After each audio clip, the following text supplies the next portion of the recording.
अस्सलाम वालेकुम। तो यहाँ देखिए माशाल्लाह से आज मेरे घर में कुंडे की नियाज है और यहाँ मैं चूल्हा लगाने के लिए बैठ गई दूध गर्म करने के लिए। 15-20 लीटर की खीर मुझे बनाना थी और यहाँ पे अभी कोई आया नहीं है, मैं अकेली हूँ। इसके लिए पहले मैं दूध गर्म करने रख दूँगी। जब तक खीर का दूध पकेगा तो सब आ जाएंगे अपने अपने घर से। और सुबह का टाइम है तो सुबह सबके घर में बहुत काम रहता है और संडे का दिन है तो सबका आराम करने का भी दिन रहता है, लेकिन सब लोग आ जाएंगे। जब तक मैं दूध गर्म कर लूँगी, दूध अपनी अपनी जगह पे पकता रहेगा। और मुझे ऐसा लगा ये पतीला छोटा पड़ रहा है क्योंकि 20 लीटर दूध था, तो फिर मुझे पतीला भी चेंज करना पड़ा, जाके लेकर आना पड़ा दूसरी जगह से। तो यहाँ दूध में गर्म करने रख दूँगी जब तक दूध गर्म होगा। और बाकी की खस्ता पूड़ी और सादी पूड़ी है वो भी, उसका भी आटा गूंद के रख दूँगी।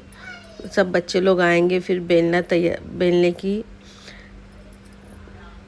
तैयारी करेंगे। तो यहाँ हसन को मैं बोली तो खस्ता पूड़ी का आटा गूंद दे, क्योंकि वो पूड़ी का आटा गूंदना बहुत ही भारी पड़ता है।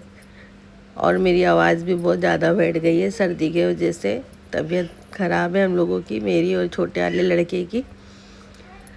तो यहाँ ये सारी चीज़ें मैं उसको डाल के दे रही हूँ, खोआ, खसखस। और मैं जब खस्ता पूरी बनाती हूँ तो 2 लीटर दूध को गर्म करके उसमें शक्कर डाल के उसको पूरा घोल बना लेती हूँ और उसी से हम लोग मैं ये आटा गूंथती हूँ। उससे बहुत ही खस्ता बनती है पूड़ी।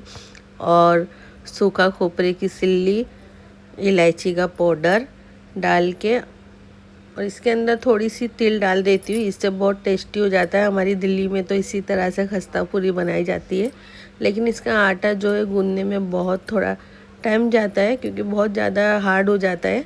पानी इसमें नहीं डालती हूँ मैं। बहुत से लोग गर्म पानी से भी गूंद लेते हैं, लेकिन मैं इसी तरह से गूंदती हूँ। मेरी अम्मी इसी तरह से बनाती थी तो उनका देख देख के मुझे भी आदत हो गई है। और ये बहुत ही खस्ता बिस्किट की जैसा बन जाती है। मैं रख के भी थोड़ा बहुत स्टोर करके भी खा लेती हूँ खाना वाना खाने के बाद। मेरे छोटे बेटे को बहुत पसंद है ये। तो यहाँ हसन को मैंने सारी चीज़ें मिला के दे दी। अभी जब तक वो आटा गूंदेगा और नाश्ता वास्ता साइड में बच्चे लोग कर रहे, संडे का दिन है, हम लोग अपने काम में लग गए। और आवाज़ मेरी बिल्कुल भी नहीं निकल रही है। यहाँ दूध भी मेरा गर्म हो गया, पतीला मैंने चेंज कर दिया था और बच्चे लोग सब आ गए थे पूड़ी बेलने के लिए। खीर भी माशाल्लाह सब बनने को ही आ गई थी, थोड़ी सी बाकी रह गई थी। दूध उबल गया था, मैंने चावल भी डाल दिया था। तो सबसे पहले खस्ता पूड़ी बच्चे लोग बेल कर रख देंगे, मैं सेक लूँगी। फिर उसके बाद में फीकी पूड़ी बेलेंगे। खस्ता पूड़ी बेलने में इतना टाइम नहीं जाता है क्योंकि बड़ा सा बेल के और गिलास से कट करना रहता है। तो यहाँ पे देखिए माशाल्लाह मेरी बेटी की सब सहेलियाँ आ गई है कॉलेज की।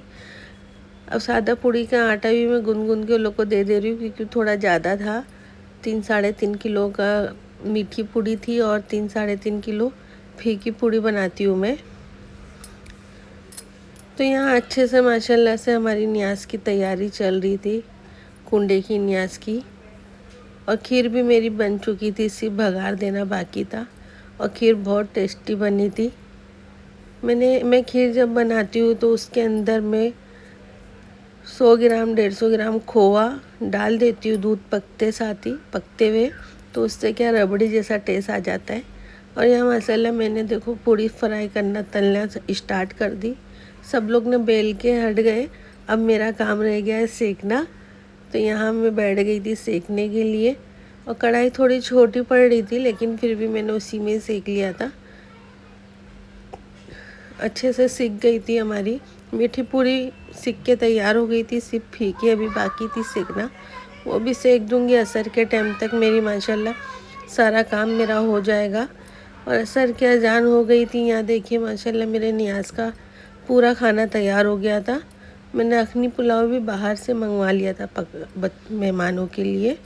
और ये नियाज का जो था ये मैंने घर में ही बनाया था क्योंकि ज़्यादा जन नहीं थे काम करने के लिए, अकेले काम करना भारी पड़ जाता है और तबीयत भी ठीक नहीं थी इसकी वजह से। तो यहाँ हमारी खीर 20 लीटर की भी तैयार हो गई थी और पूड़ी और खस्ता पूड़ी भी। और ये चादर मैं नल बाज़ार से फूलों की मंगवाई थी बनवा के। अब हजरत बोले मैं 7 मगरिब के अजान के बाद आऊँगा, जब तक आप तैयारी करके रखो। तो यहाँ देखो मैंने कपड़े भी नहीं चेंज किए, क्योंकि घर में जब काम रहता है तो सबसे पहले नियाज़ की तैयारी करना रहती है। मैंने कपड़े भी नहीं चेंज किए, वही कपड़ों में मैं नियाज़ कूंडे रख दूँगी। तो माशाल्लाह यहाँ सब मैं तैयारी कर दे रही हूँ नियाज़ की, फातियों की, अगरबत्ती और लोबान भी लगा दूँगी। और जब तक हजरत आ जाएंगे मैं कुंडे भर।